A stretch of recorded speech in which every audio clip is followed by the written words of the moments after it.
Distinguished guests, ladies and gentlemen, we are here today again to put on the table issues that affect the lives of women and children in this country.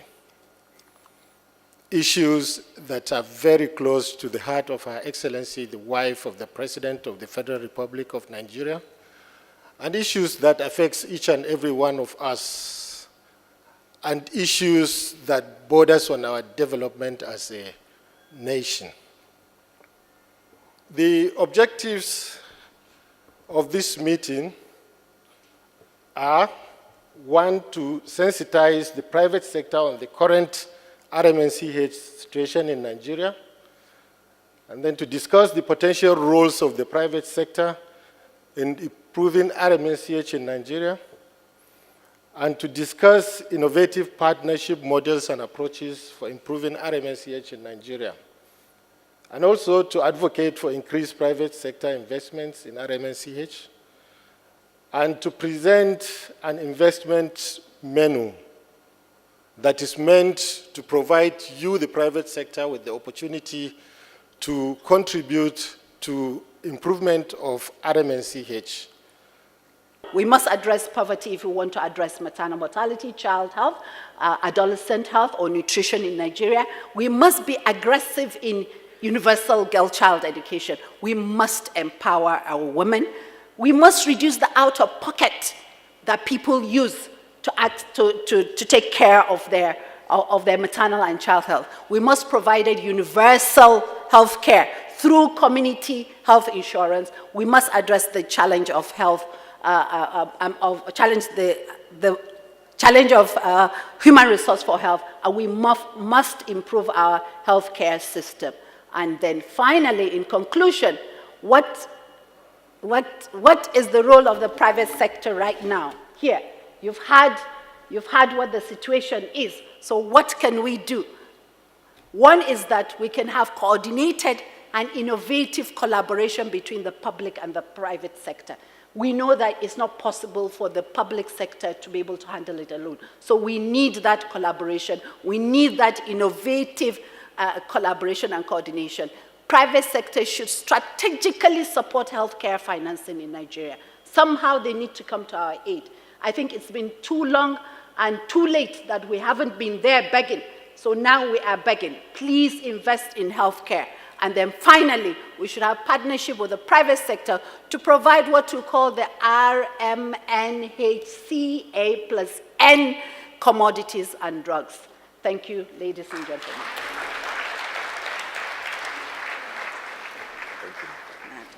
It involves the partners, so the government always in the lead, civil society, the private sector, affected populations, multilateral and bilateral agencies, and the technical agencies.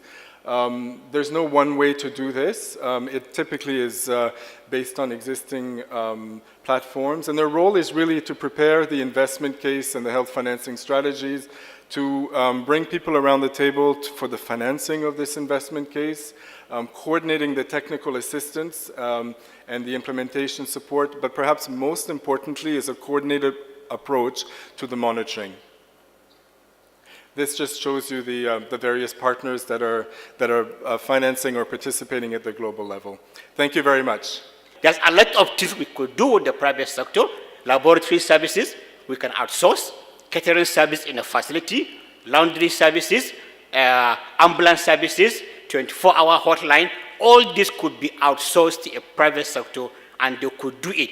And we need to also have a very strong oversight function, whereby we monitor what is going on closely, back to back, to ensure that the right thing is done. So the private sector will not also outsmart the government. It has to be collaborative, it has to be a partnership, and it has to be in a transparent and accountable manner. So at the end of the day, the patient that we are talking about will get a quality, efficient, satisfactory care that people will now see and say there's a value in this partnership. This is just like a menu that you are given when you go to a restaurant.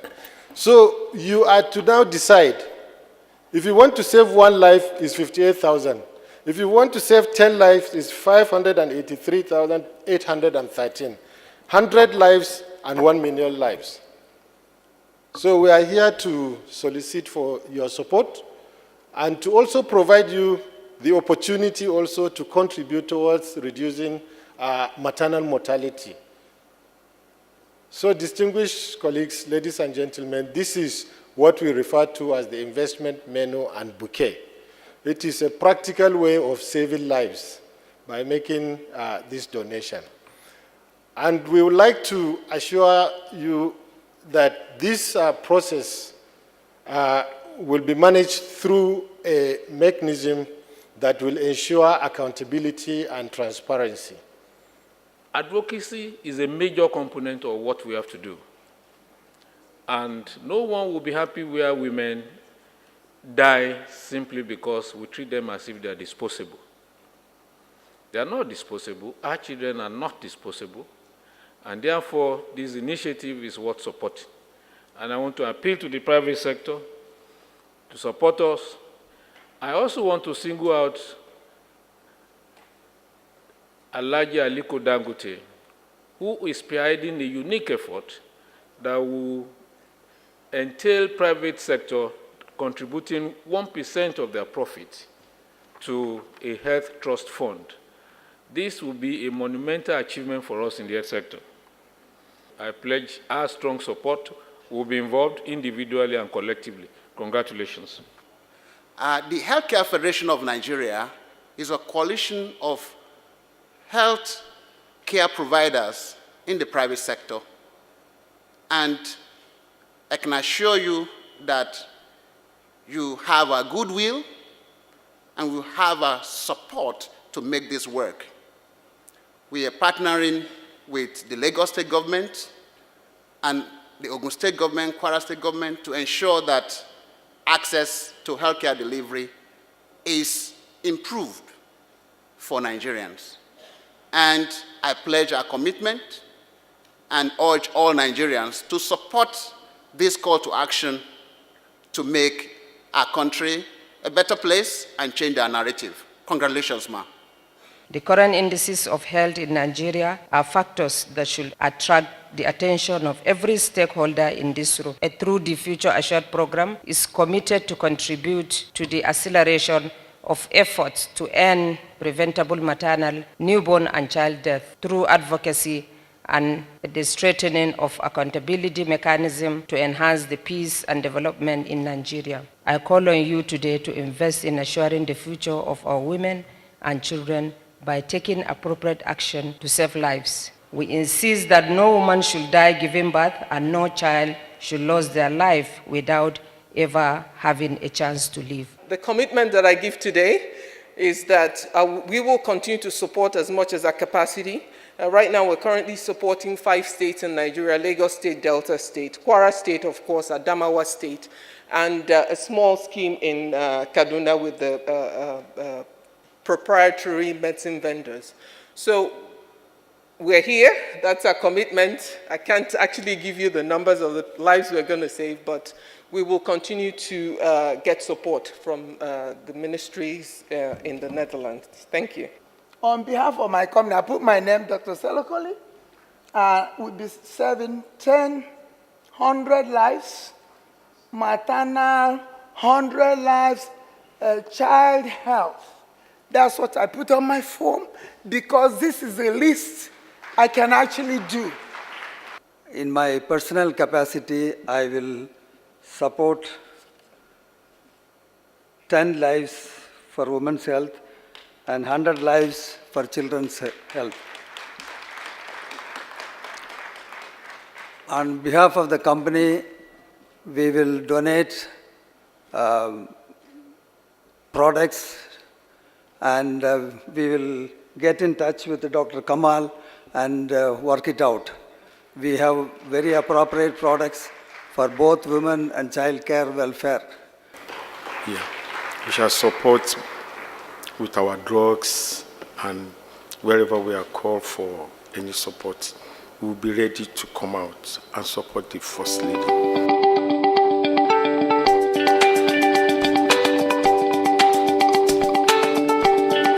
I think we at Rmncah TV will try and integrate the infant mortality rate in most of our programs so people can be aware. I think this is a groundbreaking event that will galvanize action towards providing more resources, not only from government, but from the private sector, so that as Nigerians will come together to now begin to chip away at this massive block of maternal deaths and child death. The fact that the private sector is coming along to really address these issues is important. I think the next step is really to continue to work with the wife of the governors and also the governor, because the challenge is really at the state level. It's important that we all come together as a community to improve our lives, especially women and children, which I continue to say are the most vulnerable members of the society. Going forward, we'll be sitting down to evaluate the various opportunities and seeing where we can best fit in to drive this initiative. We continue to support whatever she's doing in this area. We've all made the commitment to save a life or more of our children and of our mothers. We are really glad to be part of the stakeholders for this forum, and we're hoping that as people have come together for the reason of trying to improve lives of our women and our children, that they will actually put some action to the words that they have spoken here today. WFM 91.7 will ensure that all the 774 local governments, all the states in Nigeria where women are aware of what is happening, and we will continue to charge the private sector through our platform to support this initiative. Thank you. The World Bank Foundation was a part of this, and we committed to upskilling midwives and nurses in their schools to ensure that the people that take care of our mothers and babies are better at what they do. On behalf of my company, I put my name, Dr. Selokoli, with this 100 lives, maternal, 100 lives, child health. That's what I put on my form, because this is a list I can actually do. We look forward to having improved mortality rates in our country. Look forward to having better life expectancies from our people, and we look forward to better days in Nigeria. I made commitment today to save lives. I made a commitment today to save lives and save more lives. Today I made a commitment to save lives. We made a commitment to save lives. I made a commitment to save life.